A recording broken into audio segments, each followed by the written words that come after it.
नमस्कार मंडळी, मी शिवानी तुमचं सात्विक आहार या यूट्यूब चॅनलवर खूप खूप स्वागत करते। सुरू झालाय आणि आंब्यांचा सीझन सुद्धा आलाय। तुम्हाला पण माझ्यासारखं कैरी आणि आंबे खूप आवडता का? आणि वर्षभर खाण्याची इच्छा पण होते। तसं आपण आपल्या महाराष्ट्रीयन स्टाईलमध्ये कसं कैरीचं लोणचं बनवतो किंवा साठवून ठेवायचं असेल तर साखरीत मुरवतो, तसंच आपण एक पदार्थ बनवतोय रंबा। आणि ह्या नावाची एक सिरियल सुद्धा आहे। तुम्ही जर ही सिरियल बघत असाल तर मला कमेंट सेक्शनमध्ये नक्की सांगा। आणि चला तर आपण रेसिपी बनवू। कैरी स्वच्छ धुवून घेऊ, कारण त्यावर जो चीक आलेला असतो तो आपल्या स्किनसाठी चांगला नसतो। त्यानंतर कैरीचे साल काढून घेऊ आणि त्याला मध्यम आकारात कापून घेऊ।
तुम्ही बघू शकता मी कैरीचे कसे छोटे छोटे तुकडे करून घेतले।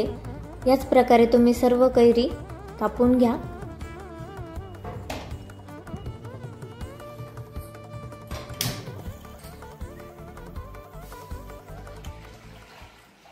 आपण एका भांड्यात थोडंसं पाणी टाकून पाणी गरम करून घेऊ आणि त्यानंतर कैरीचे तुकडे 5 मिनिटभर शिजवून घेऊ।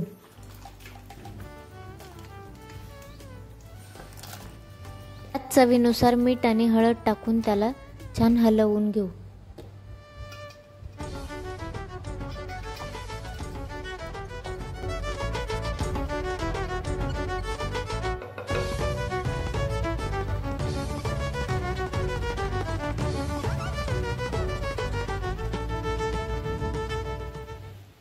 कैरी आपण अगदी थोडीशी मऊ होईपर्यंत शिजवून घेणार आहे।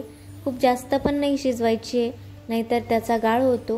ही स्टेप खूप इम्पॉर्टंट आहे।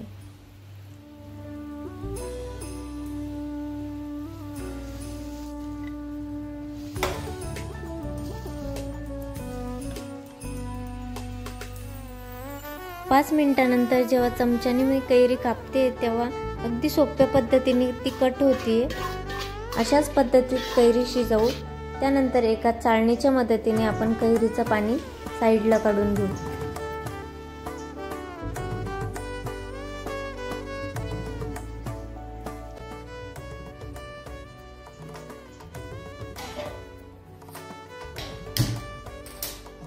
कैरी शिजून झाली आहे। आता आपण यासाठी साखरेचा पाक तयार करून घेऊ। त्यासाठी त्यात आपण 1.5 वाटी साखर टाकून घेऊ आणि थोडंसं पाणी टाकू फक्त साखर विरघळण्यासाठी।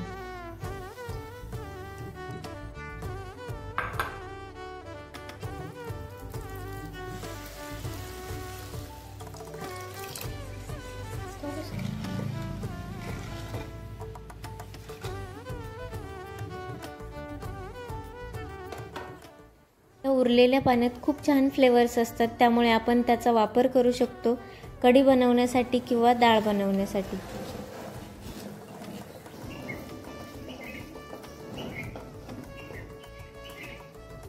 बनवण्यासाठी आपण 1 तारेचा पाक तयार करून घेणार आहे।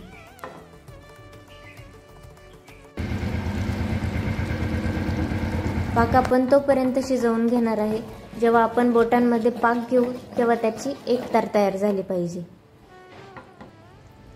नंतर आपण त्यात शिजवलेल्या कैरीच्या फोडी टाकू।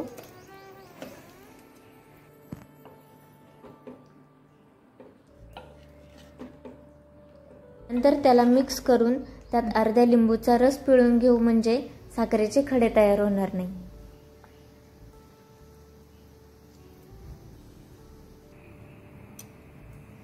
थोडीशी दालचिनी, 3 लवंग आणि केसर टाकून मिक्स करून घेऊ। त्याचबरोबर 4 ते 5 वेलची कुटून किंवा तुम्ही त्याची पावडर असेल तर ती टाकली तरीही चालेल, मी इथे विसरली आहे।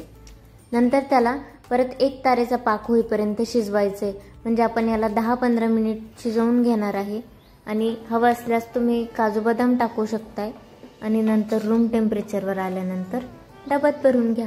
हवाबंद डब्यात ठेवल्यानंतर तुम्ही याला वर्षभरासाठी टिकवून ठेवू शकताय किंवा अशाच पद्धतीने आपला गोड गोड मुरांबा तयार झाला आहे।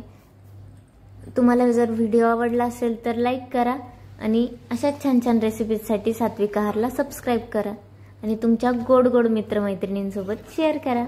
Bye bye.